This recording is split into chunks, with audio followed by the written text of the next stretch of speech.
Robinson Crusoe. Capítulo 6. Enfermo y lleno de remordimientos. Cuando llegué al barco, encontré que su disposición había cambiado extrañamente. El castillo de proa, que antes estaba enterrado en la arena, se había elevado más de 6 pies. La popa, que se había desbaratado y separado del barco por la fuerza del mar poco después de que yo terminara de explorarlo, había sido arrojada hacia un lado, y todo el costado, donde antes había un buen tramo de agua que no me permitía llegar hasta el barco si no era nadando un cuarto de milla, se había llenado de arena y ahora casi podía llegar andando hasta él cuando la marea estaba baja. Al principio, esto me sorprendió, pero pronto llegué a la conclusión de que había sido a causa del terremoto, cuya fuerza había roto el barco más de lo que ya estaba. De modo que, a diario, sus restos llegaban hasta la orilla arrastrados por el viento y las olas. Esto me distrajo completamente de mi proyecto de mudar mi vivienda y me mantuvo, especialmente ese día, buscando el modo de volver al barco, pero comprendí que no podría hacerlo, pues su interior estaba completamente lleno de arena. Sin embargo, como había aprendido a no desesperar por nada, decidí arrancar todos los trozos del barco que pudiera, sabiendo que todo lo que consiguiera rescatar de él me sería útil de un modo u otro. 3 de mayo. Comencé a cortar un pedazo de travesaño que sostenía, según creía, parte de la plataforma o cubierta. Cuando terminé, quité toda la arena que pude de la parte más elevada, pero la marea comenzó a subir y tuve que abandonar la tarea. 4 de mayo. Salí a pescar, pero no cogí ni un solo pescado que me hubiese atrevido a comer, y cuando me aburrí de esta actividad, justo cuando me iba a marchar, pesqué un pequeño delfín. Me había hecho un sedal con un poco de cuerda, pero no tenía anzuelos. No obstante, a menudo cogía suficientes peces, tantos como necesitaba, y los secaba al sol para comérmelos secos. 5 de mayo. Trabajé en los restos del naufragio, corté en pedazos otro travesaño y rescaté 3 planchas de abeto de la cubierta, que até e hice flotar hasta la orilla cuando subió la marea. 6 de mayo. Trabajé en los restos del naufragio, rescaté varios tornillos y otras piezas de hierro. Puse mucho ahínco y regresé a casa muy cansado y con la idea de renunciar a la tarea. 7 de mayo. Volví al barco, pero sin intenciones de trabajar, y descubrí que el casco se había roto por su propio peso, y por haberle quitado los soportes, de manera que había varios pedazos sueltos, y la bodega estaba tan al descubierto que se podía ver a través de ella, aunque solo fuera agua y arena. 8 de mayo. Fui al barco con una barra de hierro para arrancar la cubierta que ya estaba bastante despejada del agua y la arena. Arranqué 2 planchas y las llevé hasta la orilla, nuevamente con la ayuda de la marea. Dejé la barra de hierro en el barco para el día siguiente. 9 de mayo. Fui al barco y me abrí paso en el casco con la barra de hierro. Palpé varios toneles y los aflojé, pero no pude romperlos. También palpé el rollo de plomo de Inglaterra y logré moverlo, pero pesaba demasiado para sacarlo. 10, 11, 12, 13 y 14 de mayo. Fui todos los días al barco y rescaté muchas piezas de madera y planchas o tablas y 200 o 300 libras de hierro. 15 de mayo. Me llevé 2 hachas pequeñas para tratar de cortar un pedazo del rollo de plomo, aplicándole el filo de una de ellas y golpeando con la otra, pero como estaba a casi 1,5 pies de profundidad, no pude atinar a darle ni un solo golpe. 16 de mayo. El viento sopló con fuerza durante la noche, y el barco se desbarató aún más con la fuerza del agua, pero me quedé tanto tiempo en el bosque cazando palomas para comer, que la marea me impidió llegar hasta él ese día. 17 de mayo. Vi algunos restos del barco que fueron arrastrados hasta la orilla, a gran distancia, a unas 2 millas de donde me hallaba. Resolví ir a investigar de qué se trataba y descubrí que era una parte de la proa, demasiado pesada para llevármela. 24 de mayo. Hasta esta fecha trabajé diariamente en el barco y, con gran esfuerzo, logré aflojar tantas cosas con la barra de hierro que cuando subió la marea por primera vez, vinieron flotando hasta la orilla varios toneles y 2 de los arcones de marino.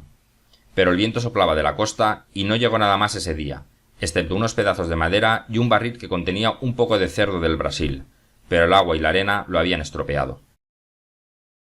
Proseguí sin tregua con esta tarea hasta el día 15 de junio, con la excepción del tiempo que dedicaba a buscar alimento, que era, como he dicho, cuando subía la marea, a fin de haber terminado para cuando bajara.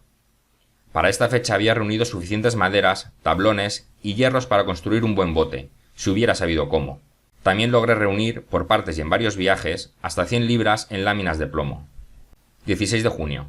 Al bajar a la playa encontré una gran tortuga.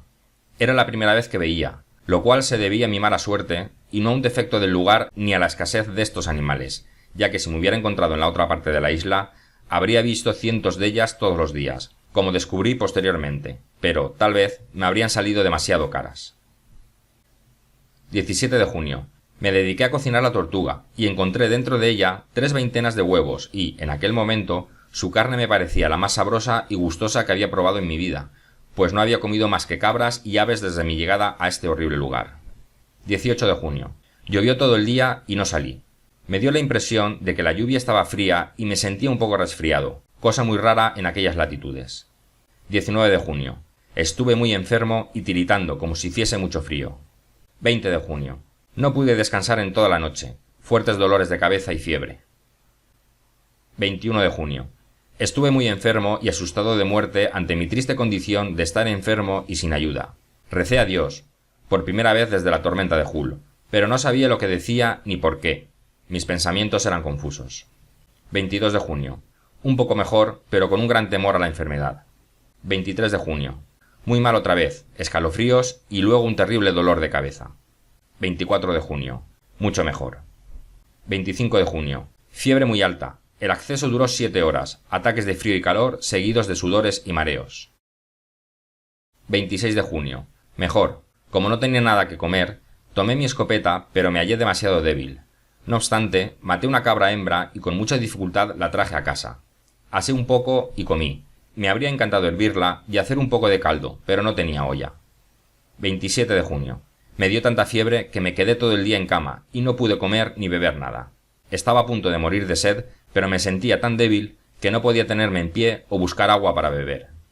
Recé a Dios nuevamente, pero deliraba, y cuando no lo hacía era tan ignorante que no sabía qué decirle. Tan solo lloraba diciendo: «Señor, mírame, ten piedad de mí, ten misericordia de mí». Creo que no hice más por 2 o 3 horas hasta que comenzó a bajar la fiebre. Me quedé dormido y no desperté hasta altas horas de la noche.